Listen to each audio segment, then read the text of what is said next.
हाँ जी बेटा, स्वागत है ਤੁਹਾਡਾ ਇੱਕ ਵਾਰ ਫਿਰ ਤੁਹਾਡੇ ਆਪਣੇ ਇਸ ਐਜੂਕੇਸ਼ਨਲ YouTube ਚੈਨਲ ਤੇ। ਅੱਜ ਦੀ ਵੀਡੀਓ ਵਿੱਚ ਆਪਾਂ ਡਿਸਕਸ ਕਰਾਂਗੇ ਜਮਾਤ 8ਵੀਂ ਲਈ ਸੈਂਪਲ ਪੇਪਰ 5ਵਾਂ ਨੈਸ ਬੁੱਕਲੇਟ ਦੇ ਵਿੱਚੋਂ। ਸਬਜੈਕਟ ਸਾਡਾ ਹੈ ਮੈਥੇਮੈਟਿਕਸ। ਇਸ ਤੋਂ ਪਹਿਲਾਂ ਆਪਾਂ ਪਹਿਲੇ 4 ਮਾਡਲ ਟੈਸਟ ਪੇਪਰ ਤੁਹਾਡੇ ਲਈ ਹੱਲ ਕਰ ਚੁੱਕੇ। ਜਿਹੜੇ ਮਾਡਲ ਟੈਸਟ ਪੇਪਰ ਬੇਟਾ ਆਪਾਂ ਹੱਲ ਕਰ ਰਹੇ ਹਾਂ ਇਹ ਤੁਹਾਡੇ ਨੈਸ ਐਗਜ਼ਾਮ ਲਈ ਤੇ ਤੁਹਾਡੀ ਟਰਮ 1 ਲਈ ਬਹੁਤ ਜ਼ਿਆਦਾ ਇੰਪੋਰਟੈਂਟ ਕੁਐਸਚਨਸ ਨੇ। ਤਾਂ ਇਹਨਾਂ ਦੇ ਵਿੱਚ ਅਸੀਂ ਇਹ ਨਹੀਂ ਵੀ ਕੁਐਸਚਨ ਦੇ ਸਿਰਫ ਆਨਸਰ ਦੇਖਣੇ ਆ, ਅਸੀਂ ਇਹ ਦੇਖਣਾ ਵੀ ਕੁਐਸਚਨਸ ਨੂੰ ਹੱਲ ਕਿਵੇਂ ਕਰਨਾ ਹੈ। ਠੀਕ ਹੈ, ਜ਼ਰੂਰੀ ਨਹੀਂ ਸਾਨੂੰ ਇਹ ਕੁਐਸਚਨ ਪੇਪਰ ਦੇ ਵਿੱਚ ਆਉਣ, ਪਰ ਇਹ 100% ਆ ਵੀ ਆਪਾਂ ਨੂੰ ਕੁਐਸਚਨ ਆ ਜਿਹੜੇ ਉਹ ਇਹੋ ਜਿਹੇ ਹੀ ਆਉਣੇ ਆ। ਤਾਂ ਇਸ ਲਈ ਅਸੀਂ ਟੈਕਨੀਕ ਸਿੱਖਣੀ ਹੈ, ਢੰਗ ਸਿੱਖਣਾ ਵੀ ਕੁਐਸਚਨ ਨੂੰ ਹੱਲ ਕਿਵੇਂ ਕਰਨਾ। ਚਲੋ ਸਟਾਰਟ ਕਰਦੇ ਹਾਂ ਆਪਣਾ ਅੱਜ ਦਾ ਮਾਡਲ ਟੈਸਟ ਸੈਂਪਲ ਪੇਪਰ 5ਵਾਂ। ਪਹਿਲਾ ਕੁਐਸਚਨ, ਹੇਠ ਲਿਖਿਆਂ ਵਿੱਚੋਂ ਕਿਹੜਾ ਪ੍ਰਮੇਯ ਸੰਖਿਆਵਾਂ ਦੇ ਜੋੜ ਦਾ ਸਹਿਚਾਰਤਾ ਗੁਣ ਦਰਸਾ ਰਿਹਾ ਹੈ। Which of the following is the representing the associative property of addition of rational number. ਹੁਣ ਐਸੋਸੀਏਟਿਵ ਪ੍ਰੋਪਰਟੀ ਕੀ ਹੁੰਦੀ ਹੈ ਐਡੀਸ਼ਨ ਦੇ ਵਿੱਚ, ਤਾਂ ਮੈਂ ਤੁਹਾਨੂੰ ਦੱਸ ਰਿਹਾ ਵੀ ਜੇ ABC ਤਿੰਨੇ ਰੈਸ਼ਨਲ ਨੰਬਰ ਹੋਣ, ਪ੍ਰਮੇਯ ਸੰਖਿਆਵਾਂ ਹੋਣ, ਤਾਂ ਐਸੋਸੀਏਟਿਵ ਪ੍ਰੋਪਰਟੀ ਆਪਾਂ ਨੂੰ ਕੀ ਕਹਿੰਦੀ ਹੈ, A + B + C is equal to A + B + C। ਠੀਕ ਹੈ, A + B + C is equal to A + B + C। ਮਤਲਬ ਇਹਦਾ ਮੀਨਿੰਗ ਕੀ ਬਣਿਆ ਵੀ ਜਾਂ ਤਾਂ ਪਿਛਲੇ 2 ਦਾ ਜੋੜ ਕਰਕੇ ਬਾਅਦ 'ਚ ਪਹਿਲਾ ਜੋੜ ਲਈਏ ਅਸੀਂ, ਜਾਂ ਪਹਿਲੇ 2 ਦਾ ਜੋੜ ਕਰਕੇ ਬਾਅਦ 'ਚ ਤੀਸਰਾ ਜੋੜ ਦਈਏ, ਉਸ ਨਾਲ ਕੋਈ ਵੀ ਫਰਕ ਨਹੀਂ ਪੈਂਦਾ। ਕਿਉਂਕਿ ਆਪਾਂ ਨੂੰ ਵੀ ਪਤਾ ਵੀ ਐਡੀਸ਼ਨ ਦੇ ਵਿੱਚ ਅਤੇ ਮਲਟੀਪਲੀਕੇਸ਼ਨ ਦੇ ਵਿੱਚ ਜੋੜ ਅਤੇ ਗੁਣਾ ਵਿੱਚ ਕੋਈ ਫਰਕ ਨਹੀਂ ਪਏਗਾ। ਠੀਕ ਹੈ, ਜਿਹੜੀ ਇਹ ਪ੍ਰੋਪਰਟੀ ਹੁੰਦੀ ਹੈ ABC ਕੋਈ ਵੀ 3 ਨੰਬਰ ਹੋ ਸਕਦੇ ਹਨ। ਠੀਕ ਹੈ, ਤਾਂ ਉਸ ਨੂੰ ਇਸ ਪ੍ਰੋਪਰਟੀ ਨੂੰ ਅਸੀਂ ਸਹਿਚਾਰਤਾ ਗੁਣ ਐਸੋਸੀਏਟਿਵ ਪ੍ਰੋਪਰਟੀ ਬੋਲਦੇ ਹਾਂ। ਤਾਂ ਇਹਨੂੰ ਯਾਦ ਰੱਖਣ ਦਾ ਕੀ ਤਰੀਕਾ ਹੈ ਵੀ ਜਿਵੇਂ ਇੱਧਰ ਲਿਖੇ ਹੋਣਗੇ ABC ਪਹਿਲਾ ਦੂਜਾ ਤੀਜਾ, ਉਵੇਂ ਹੀ ਇੱਧਰ ਪਹਿਲਾ ਦੂਜਾ ਤੀਜਾ, ਬਸ ਸੀਰੀਜ਼ ਸੇਮ ਹੋਊਗੀ, ਬਰੈਕਟ ਦਾ ਫਰਕ ਹੋਏਗਾ ਸਿਰਫ। ਪਹਿਲਾਂ ਪਿਛਲੇ 2 'ਤੇ ਬਰੈਕਟ, ਬਾਅਦ 'ਚ ਪਹਿਲੇ 2 'ਤੇ ਬਰੈਕਟ। ਇਹਨੂੰ ਯਾਦ ਰੱਖਣਾ ਬੜਾ ਸੌਖਾ ਹੈ। ਪਹਿਲਾਂ ਤਾਂ ਇਹਦੇ ਵਿੱਚ 3 ਨੰਬਰ ਹੋਣਗੇ, ਕੋਈ ਵੀ ਹੋ ਸਕਦਾ 3 ਨੰਬਰ। ਠੀਕ ਹੈ, ਬਾਅਦ ਦੇ ਵਿੱਚ ਇਹਨਾਂ ਦੇ ਵਿੱਚ ਅੰਕ ਜਿਹੜੇ ਵੀ ਲਿਖੇ ਹੋਣਗੇ ਨੰਬਰ ਉਹ ਐਵੇਂ ਹੀ ਲਿਖੇ ਹੋਣਗੇ, ਸੀਰੀਅਲ ਆਰਡਰ ਸੇਮ ਰਹੂਗਾ 1 2 3 1 2 3, ਅਤੇ ਸਿਰਫ ਬਰੈਕਟ ਦਾ ਫਰਕ ਹੋਏਗਾ। ਠੀਕ ਹੈ, ਇਹ ਕਿਹੜਾ ਗੁਣ ਹੈ, ਐਸੋਸੀਏਟਿਵ ਪ੍ਰੋਪਰਟੀ ਸਹਿਚਾਰਤਾ ਗੁਣ। ਚਲੋ ਦੇਖੋ ਫਿਰ ਕਿਹਦੇ ਵਿੱਚ ਹੈ ਵੀ ਇਹ ਐਡੀਸ਼ਨ ਦੇ ਵਿੱਚ, ਤਾਂ ਸਾਡੀ ਦੇਖੋ ਦੂਸਰੀ ਆਪਸ਼ਨ ਹੈ ਜਿਹੜੀ ਇਹਦੇ ਲਈ ਸਹੀ ਹੈ।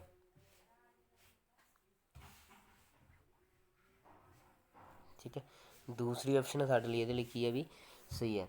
-4.5 ਅਤੇ 3.8 ਦਾ ਜੋੜ, 3/8 ਦਾ ਜੋੜ, ਬਾਅਦ ਵਿੱਚ ਪਲੱਸ ਕਿਹਦਾ ਕੀਤਾ 3/-7। ਇਹਦੇ ਵਿੱਚ ਕੀ ਕੀਤਾ ਵੀ 3/8 ਮਾਈਨਸ ਦਾ 4.5 ਅਤੇ 3/-7 ਦਾ ਜੋੜ। ਮਤਲਬ ਪਿਛਲੇ 2 'ਤੇ ਲਾ ਲਓ ਜਾਂ ਬਾਅਦ 'ਚ ਲਾ ਲਈਏ। ਐਡੀਸ਼ਨ ਦੇ ਵਿੱਚ ਜਿਹੜੇ ਨੰਬਰ ਆ ਉਹ ਸੇਮ ਰਹਿਣਗੇ। ਦੇਖੋ ਇਹਦੇ ਵਿੱਚ -4/5 -4/5, 3/8 3/8, 3/-7 3/-7, ਸੇਮ ਨੰਬਰ ਨੇ। ਅਤੇ ਵਿਚਕਾਰ ਕੀ ਹੈ, ਜੋੜ ਹੈ, ਬਰੈਕਟਾਂ ਦਾ ਫਰਕ ਆ ਸਿਰਫ। ਠੀਕ ਹੈ, ਜਿਵੇਂ ਇੱਥੇ ਪਹਿਲੇ 2 'ਤੇ ਬਰੈਕਟ ਹੈ, ਇੱਥੇ ਪਿਛਲੇ 2 'ਤੇ ਬਰੈਕਟ ਹੈ। ਤਾਂ ਇਹ ਜਿਹੜੀ ਆਪਸ਼ਨ ਹੈ ਸਾਡੀ ਸੈਕਿੰਡ, ਇਹ ਐਸੋਸੀਏਟਿਵ ਪ੍ਰੋਪਰਟੀ ਨੂੰ ਦਰਸਾ ਰਹੀ ਹੈ, ਸਹਿਚਾਰਤਾ ਗੁਣ ਨੂੰ ਦਰਸਾ ਰਹੀ ਹੈ। ਇੱਕ ਬੇਟਾ ਇੱਕ ਹੋਰ ਸਮਝ ਲਓ, ਇੱਕ ਆਪਣੇ ਕੋਲ ਹੁੰਦੀ ਹੈ ਕਮੋਟੇਟਿਵ ਪ੍ਰੋਪਰਟੀ, ਕਮੂਟੇਟਿਵ ਕਰਮ ਵਟਾਂਦਰਾ ਗੁਣ। ਠੀਕ ਹੈ, ਕਮੂਟੇਟਿਵ ਪ੍ਰੋਪਰਟੀ ਕਰਮ ਵਟਾਂਦਰਾ ਗੁਣ। ਇਹ ਕੀ ਹੁੰਦਾ, ਇਹਦੇ ਵਿੱਚ ਸਿਰਫ ਕਰਮ ਦਾ ਵਟਾਂਦਰਾ ਹੁੰਦਾ। A + B ਬਰਾਬਰ ਹੁੰਦਾ B + A ਦੇ। ਜੇ ਅਸੀਂ ਜੋੜ ਦੀ ਗੱਲ ਕਰੀਏ, ਮਤਲਬ A + B B + A, ਮਤਲਬ ਜਿਹੜਾ ਪਹਿਲਾ ਉਸ ਨੂੰ ਦੂਸਰੇ ਨੰਬਰ 'ਤੇ ਲਿਖ ਦਿੰਦੇ, ਜਿਹੜਾ ਦੂਸਰਾ ਉਹਨੂੰ ਪਹਿਲੇ ਨੰਬਰ 'ਤੇ ਲਿਖ ਦਿੰਦੇ। ਜਿਵੇਂ ਪਹਿਲੀ ਆਪਸ਼ਨ ਸਾਡੇ ਕੋਲ ਦਿੱਤੀ ਹੈ, ਮੈਨੇ 4.5 ਪਹਿਲੇ 'ਤੇ ਸੀ, ਫਿਰ ਬਾਅਦ 'ਚ ਲਿਖਤਾ, 3/8 ਬਾਅਦ 'ਚ ਸੀ, ਉਹਨੂੰ ਪਹਿਲੇ ਲਿਖਤਾ। ਠੀਕ ਹੈ, ਤਾਂ ਇਹ ਵੀ ਅਗਰ ਸਾਨੂੰ ਪੁੱਛਦੇ ਨੇ ਇਹ ਕਿਹੜੀ ਪ੍ਰੋਪਰਟੀ ਹੈ, ਕਮੂਟੇਟਿਵ ਪ੍ਰੋਪਰਟੀ ਕਰਮ ਵਟਾਂਦਰਾ ਗੁਣ। ਠੀਕ ਹੈ ਬੇਟਾ, ਨੈਕਸਟ ਕੁਐਸਚਨ ਨੰਬਰ 2 ਸਾਡਾ, 0 ਅਤੇ -1 ਵਿਚਕਾਰ ਕਿੰਨੀਆਂ ਪ੍ਰਮੇਯ ਸੰਖਿਆਵਾਂ ਹਨ। How many rational numbers are there between 0 and -1। ਤਾਂ ਇਹਦੇ ਲਈ ਸਿੰਪਲ ਹੈ, ਇਹ ਕੋਈ ਵੀ 2 ਅੰਕ ਤੁਹਾਨੂੰ ਦੇ ਦੇਣ, ਉਹਨਾਂ ਵਿਚਕਾਰ ਤੁਹਾਨੂੰ ਪ੍ਰਮੇਯ ਸੰਖਿਆਵਾਂ ਪੁੱਛਣ, ਰੈਸ਼ਨਲ ਨੰਬਰ ਪੁੱਛਣ, ਤਾਂ ਤੁਹਾਡਾ ਆਨਸਰ ਆ ਜਿਹੜਾ ਉਹ ਕੀ ਹੋਏਗਾ, ਅਨੰਤ ਹੋਏਗਾ, ਇਨਫਾਈਨਾਈਟ। ਠੀਕ ਹੈ, ਦੇਅਰ ਆਰ ਇਨਫਾਈਨਾਈਟਲੀ ਮੈਨੀ rational number between any two numbers. ठीक है, कोई भी नंबर होण, कोई भी संख्यावां होण, तो साडा आंसर इस क्वेश्चन लिए की होएगा अनंत, इनफाइनाइट। हेठां दित्तिआं विचों किहड़ी एक उल्ट समान अनुपात की उदाहरण है? Which of the following is an example of inverse proportional. Inverse proportional मतलब उल्ट समान अनुपात की उदाहरण, मतलब एक चीज़ नूं असीं वधावांगे, दो क्वांटिटियां अपने कोल दित्तिआं होणगीआं, ਤਾਂ ਦੂਸਰੀ ਵੱਧਦੀ ਹੈ ਜੇ ਵਧਾਉਣ 'ਤੇ ਫਿਰ ਤਾਂ ਸਿੱਧੇ ਅਨੁਪਾਤ 'ਚ ਹੈ, ਜੇ ਇੱਕ ਦੇ ਵਧਾਉਣ ਨਾਲ ਦੂਸਰੀ ਘੱਟ ਜੇ ਫਿਰ ਉਹ ਉਲਟ ਅਨੁਪਾਤ 'ਚ ਹੈ। ਤਾਂ ਪਹਿਲਾਂ ਦੇਖਦੇ ਹਾਂ ਅਸੀਂ ਖੇਤੀ ਕਰਨਯੋਗ ਜ਼ਮੀਨ ਦਾ ਖੇਤਰਫਲ ਅਤੇ ਕੱਟੀ ਗਈ ਫਸਲ ਦਾ area of land under cultivation and harvested crop. ਜਿੰਨੀ ਖੇਤੀ ਜ਼ਮੀਨ 'ਤੇ ਅਸੀਂ ਜ਼ਿਆਦਾ ਜ਼ਮੀਨ 'ਤੇ ਖੇਤੀ ਕਰਾਂਗੇ ਉਨੀ ਫਸਲ ਆ ਜਿਹੜੀ ਉਹ ਜ਼ਿਆਦਾ ਕੱਟੀ ਜਾਏਗੀ। ਠੀਕ ਹੈ, ਜਿੰਨਾ ਏਰੀਆ ਹੋਊਗਾ ਲੈਂਡ ਦਾ ਉਨੀ ਹਾਰਵੈਸਟਡ ਕ੍ਰੌਪ ਆ ਜਿਹੜੀ ਉਹ ਮੋਰ ਹੋਏਗੀ, ਜ਼ਿਆਦਾ ਹੋਏਗੀ। ਤਾਂ ਇਹ ਸਿੱਧੇ ਸਮਾਨ ਅਨੁਪਾਤ ਦੀ ਉਦਾਹਰਨ ਹੈ। ਦੂਸਰਾ, ਸੇਬਾਂ ਦੀ ਕੀਮਤ ਅਤੇ ਖਰੀਦੇ ਗਏ ਸੇਬਾਂ ਦੀ ਮਾਤਰਾ, price of apples and quantity of Apple ਪਰਚੇਸਡ। ਇਹ ਵੀ ਅਤੇ ਜਿੰਨੀ ਮਤਲਬ ਸੇਬ ਜ਼ਿਆਦਾ ਹੋਣਗੇ, ਸੇਬਾਂ ਦੀ ਮਾਤਰਾ ਜ਼ਿਆਦਾ ਹੋਊਗੀ, ਉਨੀ ਉਹਨਾਂ ਦੀ ਕੀਮਤ ਵੀ ਜ਼ਿਆਦਾ ਹੋਏਗੀ, ਹੈ ਨਾ। ਜਿੰਨਾ ਮਤਲਬ ਕੁਆਂਟਿਟੀ ਹੋਊਗੀ ਐਪਲ ਦੀ, ਓਨਾ ਪ੍ਰਾਈਸ ਵੀ ਐਪਲ ਦਾ ਜ਼ਿਆਦਾ ਹੋਊ। ਜਿਵੇਂ ਆਪਾਂ ਕਹਿ ਲਈਏ ਵੀ ਇੱਕ ਸੇਬ ਜੇ 5 ਰੁਪਈਆਂ ਦਾ ਤਾਂ 10 ਸੇਬ ਕਿੰਨੇ ਦੇ ਹੋ ਜਾਣਗੇ? 50 ਦੇ। ਜਿਵੇਂ ਕੁਆਂਟਿਟੀ ਵਧੀ ਉਵੇਂ ਰੁਪੀਜ਼ ਯਾਨੀ ਕਿ ਪ੍ਰਾਈਸ ਵੀ ਵੱਧ ਗਿਆ। ਤਾਂ ਇਹ ਵੀ ਸਿੱਧੇ ਸਮਾਨ ਅਨੁਪਾਤ ਦੀ ਉਦਾਹਰਨ ਹੈ, ਡਾਇਰੈਕਟ ਪ੍ਰੋਪੋਰਸ਼ਨਲ ਹੈ। ਨੈਕਸਟ, ਇੱਕ ਸਮਾਨ ਚਾਲ ਨਾਲ ਕਿਸੇ ਯਾਤਰਾ ਵਿੱਚ ਲਿਆ ਗਿਆ ਸਮਾਂ ਅਤੇ ਤੈਅ ਕੀਤੀ ਗਈ ਦੂਰੀ, the time taken in a journey with same speed and distance covered. ਹੁਣ ਦੇਖੋ ਵੀ ਸਮਾਨ ਚਾਲ, ਲਿਆ ਸਮਾਂ, ਦੂਰੀ, ਜਿੰਨੀ ਜ਼ਿਆਦਾ ਦੂਰੀ ਹੋਵੇਗੀ ਉਨਾ ਸਮਾਂ ਜ਼ਿਆਦਾ ਲੱਗੇਗਾ। ਠੀਕ ਹੈ, ਜਿੰਨੀ ਡਿਸਟੈਂਸ ਮੋਰ ਹੋਏਗੀ, ਗ੍ਰੇਟਰ ਡਿਸਟੈਂਸ ਟਰੈਵਲ ਕਰਨੀ ਹੋਏਗੀ, ਜ਼ਿਆਦਾ ਡਿਸਟੈਂਸ ਟਰੈਵਲ ਕਰਨੀ ਹੋਏਗੀ, ਉਨਾ ਟਾਈਮ ਵੀ ज़्यादा लगेगा। तो ये भी सीधे समान अनुपात की उदाहरण है, डायरैक्टली प्रोपोर्शनल है। तो लास्ट ऑप्शन साड़ी सही बनूगी उल्ट समान अनुपात लई। किसी देश की जनसंख्या ते प्रति व्यक्ति जमीन का खेत्रफल, the population of a country and the area per capita.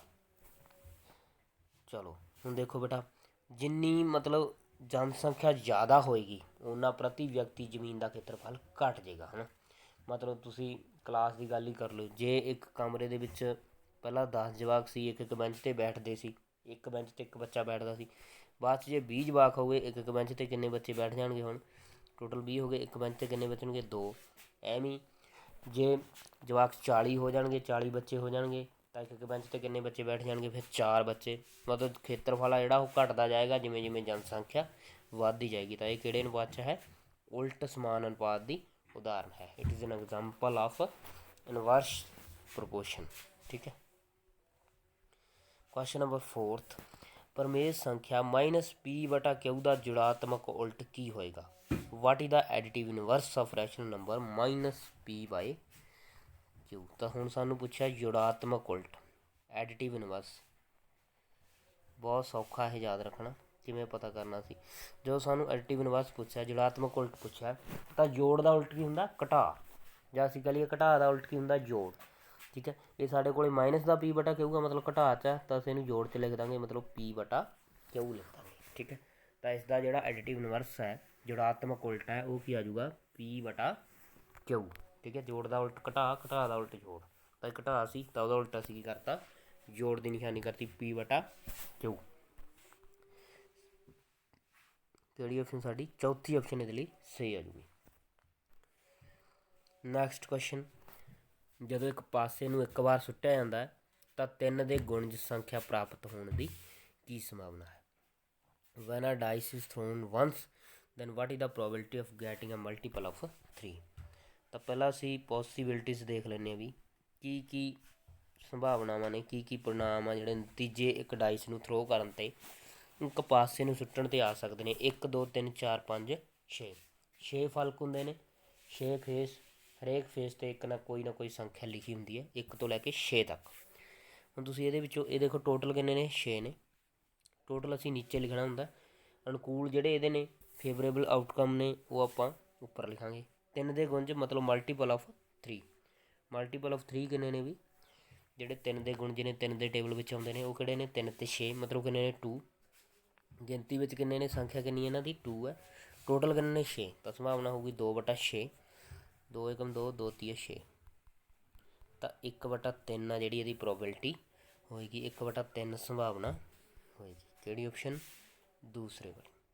Next, ਕਿਸੇ ਸਕੂਲ ਦੀ ਇੱਕ ਵਿਸ਼ੇਸ਼ ਜਮਾਤ ਦੇ ਹੇਠ ਲਿਖੇ ਛੜ ਗ੍ਰਾਫ ਨੂੰ ਪੜ੍ਹ ਕੇ ਦੱਸੋ ਕਿ ਕਿਹੜੇ 2 ਸਾਲਾਂ ਦੇ ਦੌਰਾਨ ਵਿਦਿਆਰਥੀਆਂ ਦੀ ਸੰਖਿਆ ਦੁੱਗਣੀ ਹੋ ਗਈ, ਮਤਲਬ 2 ਨਾਲ ਗੁਣਾ ਹੋ ਗਈ, ਦੁੱਗਣੀ ਹੋ ਗਈ ਪਹਿਲਾਂ ਨਾਲੋਂ।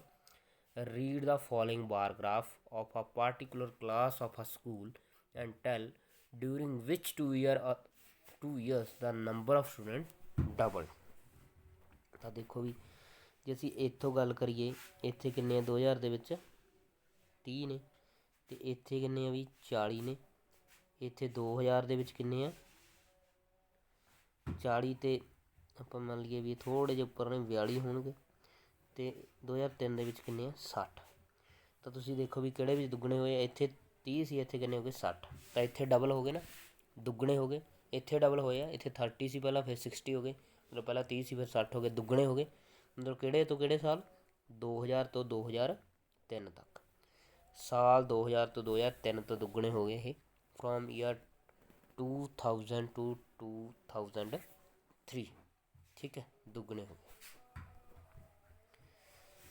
ਨੈਕਸਟ ਕੁਐਸਚਨ ਵੀ ਆਪਣਾ ਪ੍ਰੋਬੇਬਿਲਿਟੀ 'ਤੇ ਹੈ, ਸੰਭਾਵਨਾ 'ਤੇ ਹੈ। ਵੱਖ ਵੱਖ ਪਰਚੀਆਂ 'ਤੇ 1 ਤੋਂ 10 ਤੱਕ ਸੰਖਿਆਵਾਂ ਲਿਖੀਆਂ ਹੋਈਆਂ ਹਨ। ਇਹਨਾਂ ਪਰਚੀਆਂ ਨੂੰ ਇੱਕ ਬਾਕਸੇ ਵਿੱਚ ਰੱਖ ਕੇ ਚੰਗੀ ਤਰ੍ਹਾਂ ਮਿਲਾ ਦਿੱਤਾ ਜਾਂਦਾ। ਬਾਕਸੇ ਵਿੱਚੋਂ ਬਿਨਾਂ ਦੇਖੇ ਇੱਕ ਪਰਚੀ ਕੱਢੀ ਜਾਂਦੀ ਹੈ। 6 ਤੋਂ ਛੋਟੀ ਇੱਕ ਸੰਖਿਆ ਪ੍ਰਾਪਤ ਕਰਨ ਦੀ ਕੀ ਸੰਭਾਵਨਾ ਹੈ? Number 1 to 10 are written on different slips, 1 number at each slip. These slips are put in the box and mixed well. A slip is pulled out of the box randomly.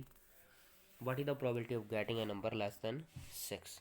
ਪਹਿਲਾਂ ਤਾਂ ਅਸੀਂ ਪੋਸੀਬਲ ਆਊਟਕਮਸ ਲਿਖਾਂਗੇ ਵੀ ਕੀ ਹੋ ਸਕਦੇ ਨੇ। ਤਾਂ ਸਾਰੀਆਂ ਕਿੱਥੋਂ ਤੱਕ ਬੇਟਾ? 10 ਤੱਕ, 10 ਤੱਕ। ਸਾਰੇ ਨੰਬਰ ਲਿਖ ਲਓ 10 ਤੱਕ। ਤਾਂ ਇਹਨਾਂ ਦੇ ਵਿੱਚੋਂ ਕੋਈ ਵੀ ਪਰਚੀ ਹੈ ਜਿਹੜੀ ਉਹ ਬਾਹਰ ਆ ਸਕਦੀ ਹੈ, ਇੱਕ ਪਰਚੀ ਬਾਹਰ ਕੱਢੀ ਜਾਊਗੀ। ਤਾਂ ਹੁਣ ਅਸੀਂ ਸੰਭਾਵਨਾ ਕੀ ਪਤਾ ਕਰਨੀ ਹੈ ਵੀ 6 ਤੋਂ ਛੋਟੀ ਹੋਵੇ, ਦਾ ਜਿਹੜਾ ਨੰਬਰ ਬਾਹਰ ਆਏਗਾ ਉਹਦੀ ਪ੍ਰੋਬੇਬਿਲਿਟੀ ਅਸੀਂ ਪਤਾ ਕਰਨੀ ਹੈ ਨੰਬਰ ਲੈਸ ਦੈਨ 6। ਤਾਂ ਜਿਹੜੇ ਨੰਬਰ ਨੇ ਜਿਹੜੇ ਲੈਸ ਦੈਨ 6 ਨੇ ਉਹ ਕਿੰਨੇ ਨੇ ਵੀ? ਇਹ ਨੇ। ਠੀਕ ਹੈ, ਕਿੰਨੇ ਹੋ ਗਏ ਗਿਣਤੀ ਦੇ ਵਿੱਚ? ਇਹ 5। ਗਿਣਤੀ ਵਿੱਚ ਕਿੰਨੇ ਹੋ ਗਏ? 5। ਟੋਟਲ ਕਿੰਨੇ ਆ ਵੀ? 10। ਤਾਂ ਸੰਭਾਵਨਾ ਕੀ ਹੋ ਜੂ ਸਾਡੀ? 5/10। ਜਿਹੜੇ ਫੇਵਰੇਬਲ ਆਊਟਕਮ ਹੁੰਦੇ ਨੇ, ਠੀਕ ਹੈ, ਉਹ ਅਸੀਂ ਉੱਪਰ ਲਿਖਣਾ ਹੁੰਦਾ। ਟੋਟਲ ਕਿੰਨੇ ਨੇ ਉਹ ਅਸੀਂ ਨੀਚੇ ਲਿਖਣਾ ਹੁੰਦਾ, ਸੰਭਾਵਨਾ ਕੱਢਣ ਵਾਸਤੇ, ਪ੍ਰੋਬੇਬਿਲਿਟੀ ਫਾਈਂਡ ਕਰਨ ਵਾਸਤੇ। ਤਾਂ ਉੱਪਰ 5 ਆ ਗਿਆ, ਨੀਚੇ 10 ਆ ਗਿਆ। 5 × 5 5 ਦੂਣੀ 10। ਤਾਂ ਸਾਡੀ ਸੰਭਾਵਨਾ ਕਿੰਨੀ ਹੋ ਜਾਊਗੀ? 1/2, 1/2। ਦੂਸਰੀ ਆਪਸ਼ਨ। ਨੈਕਸਟ, ਇੱਕ ਕਿਸਾਨ ਦੀ ਡੇਅਰੀ ਵਿੱਚ 20 ਪਸ਼ੂਆਂ ਦੇ ਲਈ 6 ਦਿਨ ਦਾ ਭੋਜਨ ਪਿਆ ਹੈ। ਜੇ ਇਸ ਡੇਅਰੀ ਵਿੱਚ 10 ਪਸ਼ੂ ਹੋਰ ਆ ਜਾਣ ਤਾਂ ਇਹ ਭੋਜਨ ਕਿੰਨੇ ਦਿਨ ਲਈ ਕਾਫੀ ਹੋਏਗਾ? A farmer's diary has food for 6 days for 20 animal. If 10 animal come to this dairy, then how many days will this food be enough? ਠੀਕ ਹੈ, ਪਹਿਲਾਂ ਮਤਲਬ ਕੀ ਸੀ ਵੀ 20 ਐਨੀਮਲ ਸੀ ਅਤੇ ਫੂਡ ਉਹਨਾਂ ਲਈ ਕਿੰਨੇ ਦਿਨਾਂ ਦਾ ਸੀ? 6 days, ਮਤਲਬ 6 ਦਿਨਾਂ ਦਾ ਸੀ। ਬਾਅਦ ਦੇ ਵਿੱਚ 10 ਐਨੀਮਲ ਹੋਰ ਆ ਗਏ, ਮਤਲਬ ਹੁਣ 30 ਹੋ ਗਏ, 10 ਹੋਰ ਆ ਗਏ, 30 ਹੋ ਗਏ। ਤਾਂ ਹੁਣ ਜਿਹੜਾ ਭੋਜਨ ਆ ਉਹ ਕਿੰਨੇ ਦਿਨ ਚੱਲੇਗਾ? ਪਹਿਲਾਂ ਅਸੀਂ ਇਸ ਕੇਸ ਦੇ ਵਿੱਚ ਸਾਰਣੀ ਬਣਾਉਣੇ ਆ। ਇੱਕ ਪਾਸੇ ਲਿਖਾਂਗੇ ਅਸੀਂ ਐਨੀਮਲ ਕਿੰਨੇ ਨੇ ਵੀ, ਪਸ਼ੂ। ਠੀਕ ਹੈ, ਇੱਥੇ ਅਸੀਂ ਐਨੀਮਲ, ਇੱਥੇ ਅਸੀਂ ਡੇਜ਼ ਲਿਖਾਂਗੇ, ਭੋਜਨ ਦੇ ਦਿਨ, ਮਤਲਬ ਭੋਜਨ ਕਿੰਨੇ ਦਿਨ ਚੱਲੇਗਾ। ਇਹ ਸਾਰਣੀ ਜ਼ਰੂਰ ਬਣਾਉਣੀ ਹੈ ਇਹੋ ਜਿਹੇ ਕੁਐਸਚਨ ਤੁਸੀਂ। ਪਹਿਲਾ ਐਨੀਮਲ 20 ਸੀ, ਮਤਲਬ 20 ਸੀ, ਭੋਜਨ ਕਿੰਨੇ ਦਿਨ ਚੱਲਦਾ ਸੀ? 6 ਦਿਨ। ਹੁਣ 10 ਹੋਰ ਆ ਗਏ, 10 ਹੋਰ ਆ ਗਏ, ਮਤਲਬ 30 ਹੋ ਗਿਆ, ਮਤਲਬ 30 ਹੋ ਗਏ। ਹੁਣ ਕਿੰਨੇ ਦਿਨ ਭੋਜਨ ਚੱਲੇਗਾ? ਐਕਸ ਅਸੀਂ ਉਹ ਪਤਾ ਕਰਨਾ। ਤਾਂ ਤੁਸੀਂ ਦੇਖੋ ਵੀ ਜਿੰਨੇ ਪਸ਼ੂ ਜ਼ਿਆਦਾ ਆ ਜਾਣਗੇ ਤਾਂ ਭੋਜਨ ਦੇ ਦਿਨ ਘਟਣਗੇ, ਮਤਲਬ ਘੱਟ ਦਿਨਾਂ ਲਈ ਭੋਜਨ ਚੱਲੇਗਾ ਜੇ ਪਸ਼ੂ ਜ਼ਿਆਦਾ ਹੋਣਗੇ। ਤਾਂ ਇਹ ਉਲਟ ਸਮਾਨ ਅਨੁਪਾਤ 'ਚ ਹੈ। ਤਾਂ ਇਸ ਕੇਸ ਦੇ ਵਿੱਚ ਅਸੀਂ ਸਾਰਣੀ ਬਣਾ ਕੇ ਪਹਿਲਾਂ ਵੀ ਪਿਛਲੇ ਮਾਡਲ ਟੈਸਟ ਪੇਪਰ ਦੇ ਵਿੱਚ, ਸੈਂਪਲ ਪੇਪਰ ਦੇ ਇਹਦੇ ਨਾਲ ਦਾ ਕੁਐਸਚਨ ਕੀਤਾ। ਤਾਂ ਇਹਨਾਂ ਨੂੰ ਅਸੀਂ ਜਿਹੜਾ ਸਾਰਣੀ ਬਣਾਇਆ ਇਹਨਾਂ ਨੂੰ ਮਲਟੀਪਲਾਈ ਕਰਕੇ, ਗੁਣਾ ਕਰਕੇ ਬਰਾਬਰ ਕਰਾਂਗੇ। ਮਤਲਬ 20 × 6 ਬਰਾਬਰ 30 × ਐਕਸ ਦੇ। ਤਾਂ 20 × 6, 30 ਜਿਹੜਾ ਇੱਧਰ ਆ ਕੇ ਭਾਗ 'ਚ ਹੋ ਜੂ ਬਰਾਬਰ ਐਕਸ ਦੇ। 0 ਨਾਲ 0 ਕੱਟੀ ਜਾਊ, 3 × 3, 3 ਦੂਣੀ 6। 2 ਨੂੰ 2 ਨਾਲ ਮਲਟੀਪਲਾਈ ਕਰ ਦਾਂਗੇ, ਐਕਸ ਸਾਡਾ ਕਿੰਨਾ ਆ ਜੂਗਾ? 4।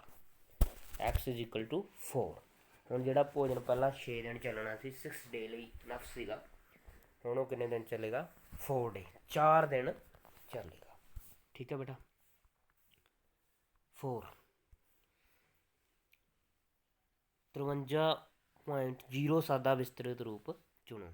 Choose the ਐਕਸਪੈਂਡਡ farm of 53.07। ਤਾਂ ਤੁਸੀਂ ਇਹ ਦੇਖੋ, ਜਿਹੜਾ ਇਹ ਵਾਲਾ ਅੰਕ ਹੈ ਇਸ ਨੂੰ ਅਸੀਂ ਯੂਨਿਟ ਪਲੇਸ ਬੋਲਦੇ ਹਾਂ। ਇਕਾਈ ਦਾ ਅੰਕ, ਇਹ ਦਹਾਈ ਦਾ ਅੰਕ, ਇਹ 10ਵਾਂ ਅਤੇ ਇਹ 100ਵਾਂ। ਠੀਕ ਹੈ, ਮਤਲਬ ਇਹ ਇਕਾਈ ਦਾ ਅੰਕ ਹੈ, ਇਸ ਨੂੰ 1 ਨਾਲ ਗੁਣਾ ਹੋਊਗੀ। ਇਹ ਦਹਾਈ ਦਾ ਅੰਕ ਹੈ, ਇਹਨੂੰ 10 ਨਾਲ ਗੁਣਾ ਹੋਊਗੀ। ਇਹ 0 ਹੈ, ਇਹਨੂੰ ਤਾਂ ਲੋੜ ਹੀ ਨਹੀਂ ਹੈ। ਜਿਹੜਾ 7 ਹੈ ਇਹ 100ਵਾਂ ਹੈ, ਇਹਨੂੰ 100 ਨਾਲ ਕੀ ਹੋਊਗੀ, ਭਾਗ ਹੋਊਗੀ। ਠੀਕ ਹੈ, ਮਤਲਬ ਸਾਡੀ ਕਿਹੜੀ ਆਪਸ਼ਨ ਸਹੀ ਹੋਊਗੀ, ਚੌਥੀ।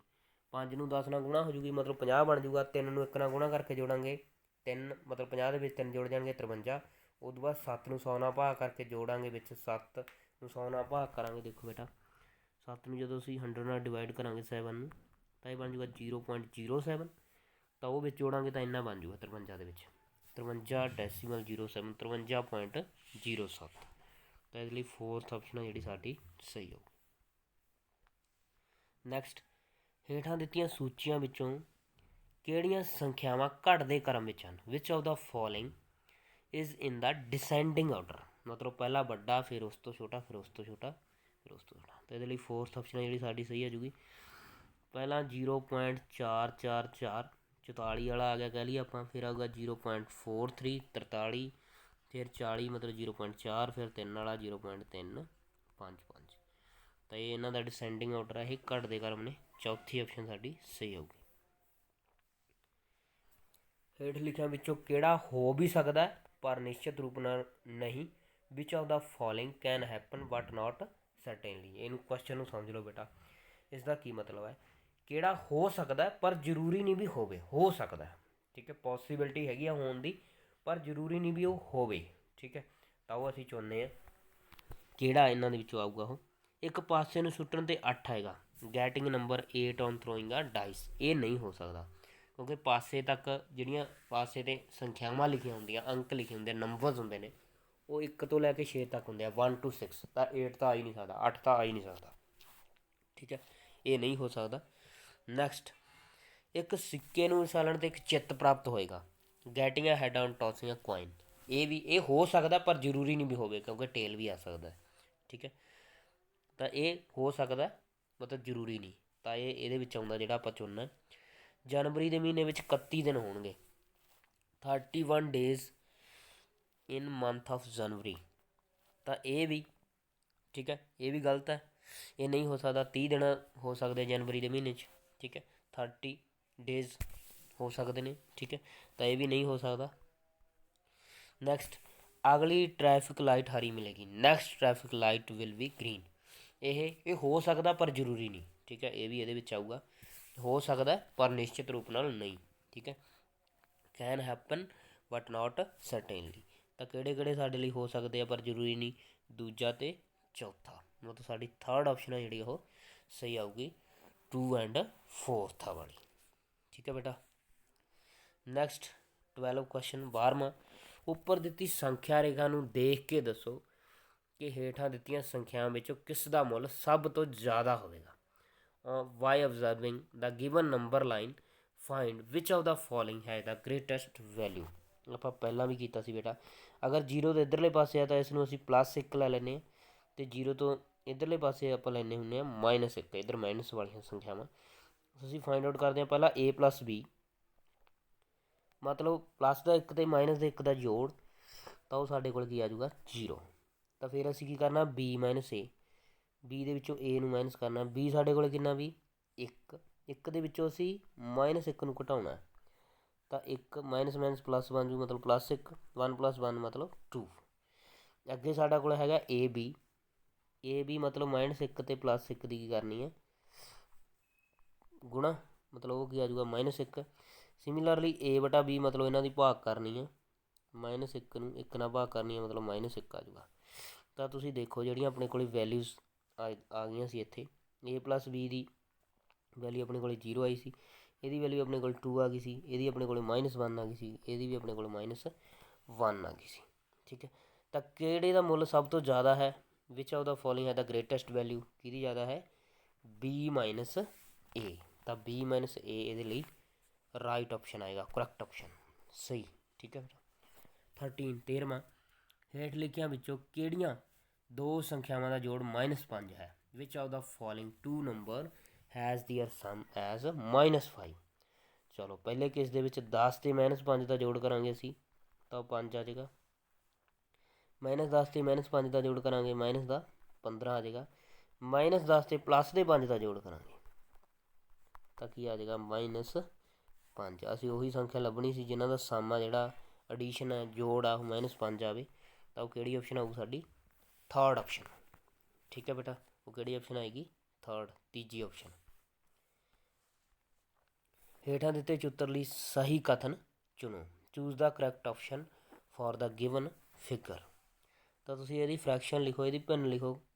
ਇਹਦੀ ਭਿੰਨ ਕੀ ਆ ਜੂਗੀ 1/4, ਇਹਦੀ ਭਿੰਨ ਵੀ ਕੀ ਆ ਜੂਗੀ 1/4। ਇਹ ਕੀ ਆ ਵੀ 2/4। ਕਿਵੇਂ ਬਣਿਆ ਇਹ 2/4? ਮਤਲਬ 2 × 1/4 ਅਤੇ 1/4 ਦੋ ਵਾਰੀ ਆ ਗਿਆ ਨਾ ਤਾਂ ਇਹਨੂੰ ਅਸੀਂ ਕੀ ਲਿਖਾਂਗੇ 2 × 1/4 ਮਤਲਬ 2 × 1/4। ਠੀਕ ਹੈ, ਤਾਂ 1/4 1/4 ਭਿੰਨ ਆ ਗਈ ਸੀ ਤਾਂ ਲਾਸਟ 'ਤੇ 2/4 ਆ ਗਿਆ। ਉਹ ਕਿਵੇਂ ਬਣਿਆ 2 × 1/4 ਮਤਲਬ 1/4 ਵਾਲੀਆਂ ਦੋ ਭਿੰਨਾਂ ਨੂੰ ਦੋ ਵਾਰ ਲਿਖਿਆ ਹੋਇਆ। ਤਾਂ ਇਹਦੇ ਲਈ ਸੀ ਆਪਸ਼ਨ ਸਾਡੀ ਕਿਹੜੀ ਹੋਊਗੀ 2 × 1/4 2 × 1/4। ਨੈਕਸਟ ਕੁਐਸਚਨ, ਕਿਸੇ ਸੰਖਿਆ ਵਿੱਚੋਂ -1 ਘਟਾਉਣ 'ਤੇ ਸਾਨੂੰ 0 ਪ੍ਰਾਪਤ ਹੁੰਦਾ ਹੈ। ਸੰਖਿਆ ਪਤਾ ਕਰੋ। On subtracting -1 from a number we get 0 find the number. ਆਪਾਂ ਇਕੁਏਸ਼ਨ ਬਣਾ ਕੇ ਹੱਲ ਕਰਦੇ ਹਾਂ। ਆਪਾਂ ਲੈਟ ਕਰ ਲੈਂਦੇ ਹਾਂ ਪਹਿਲਾਂ ਵੀ ਉਹ ਨੰਬਰ ਕੀ ਹੈ ਵੀ x ਹੈ। ਆਪਾਂ ਸੰਖਿਆ ਮੰਨ ਲਈ ਵੀ x ਹੈ। x ਦੇ ਵਿੱਚੋਂ ਅਸੀਂ -1 ਨੂੰ ਘਟਾਉਣਾ। x ਦੇ ਵਿੱਚੋਂ ਅਸੀਂ ਮਾਈਨਸ ਕਰਨਾ -1 ਤਾਂ ਸਾਡੇ ਕੋਲ ਕੀ ਪ੍ਰਾਪਤ ਹੋਣਾ 0। ਤਾਂ 0 ਦੇ ਇਕੁਅਲ ਰੱਖਤਾ ਤਾਂ x -1 ਮਾਈਨਸ ਕੀ ਹੋ ਜਾਣਾ ਪਲੱਸ। x + 1 ਬਰਾਬਰ 0 ਦੇ ਤਾਂ ਅਸੀਂ ਕਹਿ ਲਈਏ x ਬਰਾਬਰ -1 ਦੇ। ਤਾਂ ਉਹ ਸੰਖਿਆ ਕਿਹੜੀ ਹੈ -1 ਹੈ। ਅਗਰ ਅਸੀਂ -1 ਦੇ ਵਿੱਚੋਂ -1 ਘਟਾਵਾਂਗੇ ਤਾਂ ਸਾਡੇ ਕੋਲ ਆਂਸਰ ਕਿੰਨਾ ਆ ਜਾਏਗਾ 0। ਠੀਕ ਹੈ ਬੇਟਾ, 0 ਆਂਸਰ ਆ ਜਾਏਗਾ। ਇਹ ਸੀਗਾ ਆਪਣਾ first part sample paper 5th 5ਵਾਂ। ਨੈਕਸਟ ਪਾਰਟ ਆਪਾਂ ਅਗਲੀ ਵੀਡੀਓ ਵਿੱਚ ਡਿਸਕਸ ਕਰਾਂਗੇ ਅਗਲੇ 15 ਕੁਐਸਚਨ। ਠੀਕ ਹੈ ਬੇਟਾ, ਮੈਨੂੰ ਉਮੀਦ ਆ ਤੁਹਾਨੂੰ ਇਹ ਪਹਿਲੇ 15 ਕੁਐਸਚਨ ਪੂਰੇ ਚੰਗੀ ਤਰ੍ਹਾਂ ਸਮਝ ਆ ਗਏ ਹੋਣਗੇ। ਥੈਂਕ ਯੂ ਬੇਟਾ।